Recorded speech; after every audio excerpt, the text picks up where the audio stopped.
Serve the drinks. Is that all you're good for? They sneered. Then my chauffeur arrived. Madam, your private jet is ready. Suddenly, the room fell silent.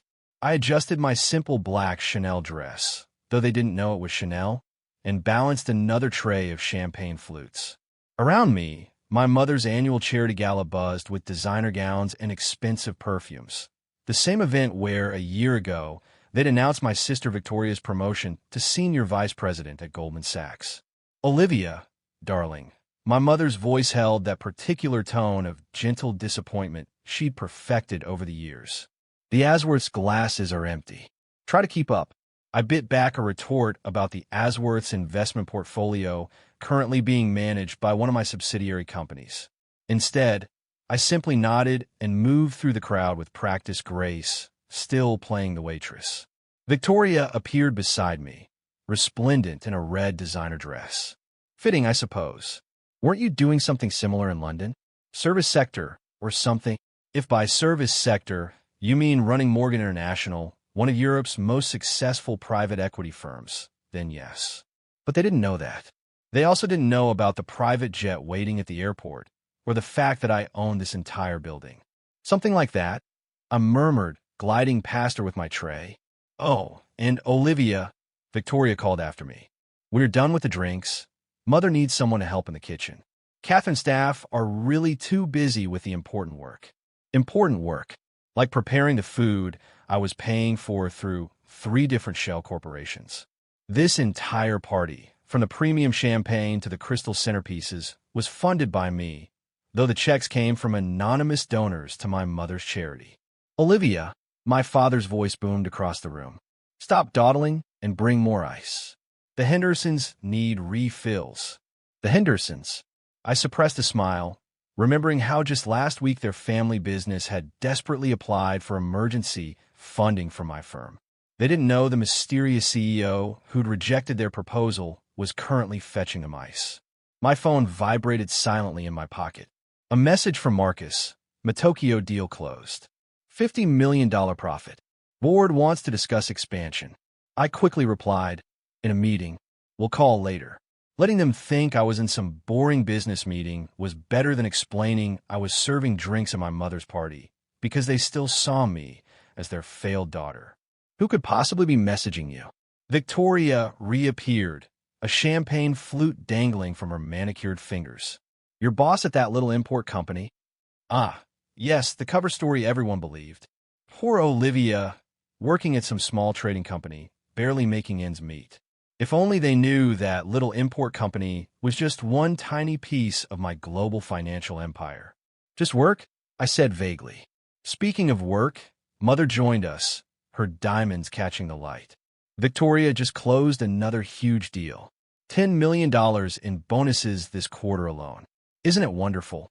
I nodded politely, not mentioning I'd earned more than that before breakfast this morning. We're all so proud, Father added, appearing with the Hendersons in tow.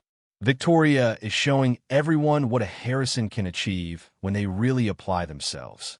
The Hendersons nodded their agreement, though I noticed Mr. Henderson's hand trembling slightly as he reached for a fresh champagne flute, probably still stressed about his company's rejected funding request. Unlike some people, Victoria said, with a pointed look at my tray, who never quite found their potential. Mother sighed dramatically. We tried with Olivia. Best schools, all the right connections, but she insisted on doing things her own way. Remember when she turned down that junior analyst position I offered her at Goldman? Victoria laughed, said she wanted to explore other opportunities. Now look, serving drinks at parties. Though I suppose someone has to do it. I checked my phone again, this time a message from my London office. Urgent. Royal Family Private Investment Team, requesting meeting tomorrow. Your jet is prepped and waiting. See? Mother pointed at my phone. Always distracted. No wonder she can't hold down a proper job. Actually, I began, but Victoria cut me off. Oh, let her check her phone, Mother. She's probably trying to pick up an extra shift somewhere. We all know she needs the money. Father shook his head sadly. At least be helpful tonight, Olivia. The kitchen staff needs help with the cleanup. Something snapped inside me. 3 years I played this role.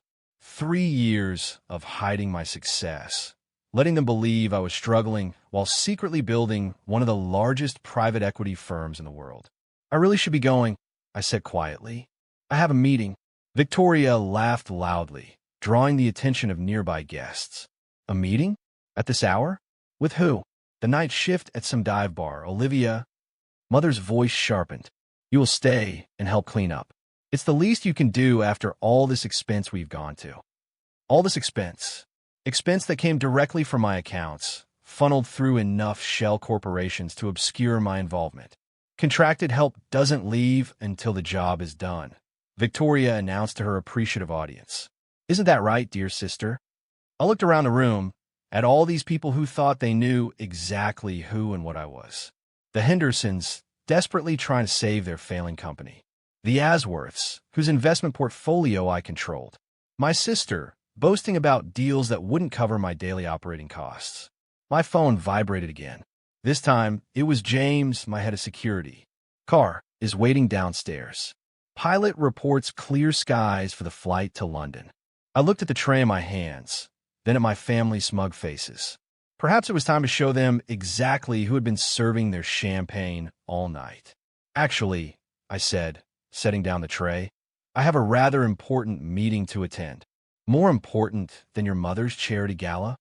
Father's voice rose in anger. More important than helping your family? Victoria smirked. Let me guess, some night shift stock boy needs help counting inventory. I smoothed down my dress and glanced at my watch, a Patek Philippe that cost more than Victoria's annual bonus. Something like that. Absolutely not. Mother stepped forward, her voice hard. You will stay and help clean up. That's all you're good for, anyway. The room had gone silent, the guests watching the unfolding drama with poorly concealed interest. Perfect, I smiled, reaching for my phone. Let me just make a quick call. The room hushed as I dialed, all eyes on me, watching this final act of defiance from the family disappointment. Victoria's smirk widened, likely anticipating another humiliation for her struggling sister. James, I said clearly into the phone, please come upstairs and bring the contracts for the Henderson merger with you. Mr. Henderson's champagne flute froze halfway to his lips. Before anyone could react, the double doors of the ballroom swung open. James, my head of security and right-hand man, entered impeccably suited. Behind him came my entire executive team, who had been waiting downstairs for this very moment.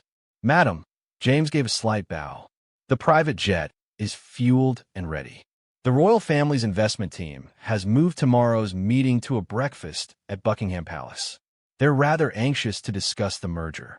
You could have heard a pin drop in the ballroom.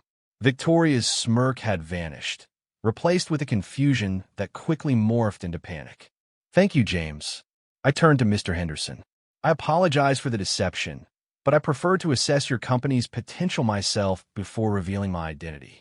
Unfortunately, as CEO of Morgan International, I don't believe your current business model is sustainable. Morgan International? Mother whispered. But that's the largest private equity firm in Europe. I added. Yes, it is. Though we're actually global now. That little import company you've been mocking? Just one of our many subsidiaries. Father's face had gone pale. That's impossible. You couldn't. What? I raised an eyebrow. Couldn't build a multi-billion-dollar company? Couldn't become the youngest female CEO on the Financial Times 500 list? Or couldn't do it all while you thought I was serving drinks and counting inventory? Victoria stumbled slightly, grabbing a nearby chair for support. But I'm the successful one. I'm a senior VP at Goldman. Yes, about that. I nodded to another member of my team, who stepped forward with a folder. The Goldman board approved the buyout of your division this morning. As of next week, you'll be reporting to my Asia-Pacific director, assuming we decide to keep you on. The whispers had started now, rippling through the crowd of elite guests as they realized exactly who had been serving their champagne all night. This charity gala, I gestured around the opulent ballroom, funded entirely by me through various shell corporations. This building, I bought last year. That champagne you've been drinking from my personal vineyard in France. Mother sank into a chair, her perfect composure cracking. Why didn't you tell us? We would have believed you. I laughed softly. You couldn't even believe I could handle a junior analyst position, so I decided to let you keep believing what you wanted until you needed me. Needed you? Father's voice cracked. The Henderson merger is just the beginning. Did you really think your company's sudden turnaround last year was due to good luck? Those mystery investors who saved you from bankruptcy, all me. Victoria's face had taken on an interesting shade of green. The London office, those meetings you said you had, were actually with me. A cultured British voice interrupted. Everyone turned to see Lord Seafield, one of Britain's most prominent financiers, enter the ballroom. So sorry I'm late, Olivia. Traffic from the airport was dreadful. Don't worry, Charles, I smiled. You're just in time for the revelations. Mother's eyes darted between me and Lord Seafield, her social climbing instincts battling with her disbelief. You know each other? Oh, we know each other quite well, Lord Seafield chuckled. Your daughter's firm manages most of the royal family's private investments. Brilliant business mind, though I must say, I never expected to find her serving drinks at a party. That was my choice, I said calmly. I wanted to see how long my family would continue to underestimate me, even as they unknowingly lived off my success. James stepped forward again. Madam, we should depart soon if we want to make the London meeting by, of course. I turned to my stunned family. I'd love to stay and help clean up, but I have a breakfast meeting at Buckingham Palace tomorrow. I'm sure you understand. Olivia, wait. Mother rose shakily. We can talk about this as a family. Family. I paused.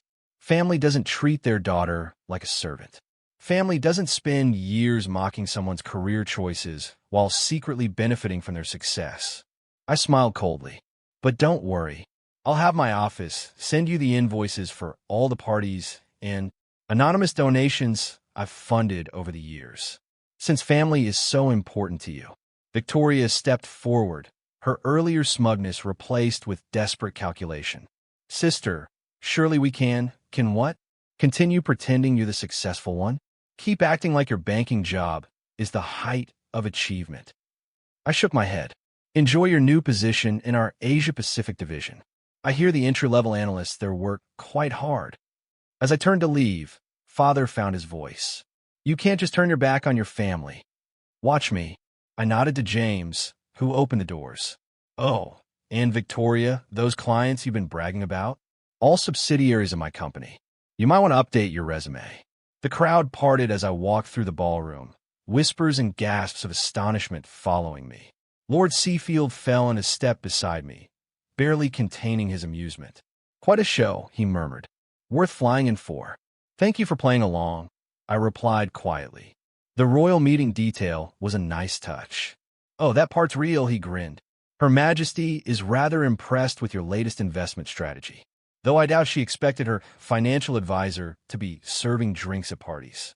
I laughed, stepping into the private elevator that would take us down to my waiting car. As the doors began to close, I took one last look at my family. Mother slumped in her chair, Father staring blankly into space, and Victoria frantically typing on her phone, likely trying to salvage her job.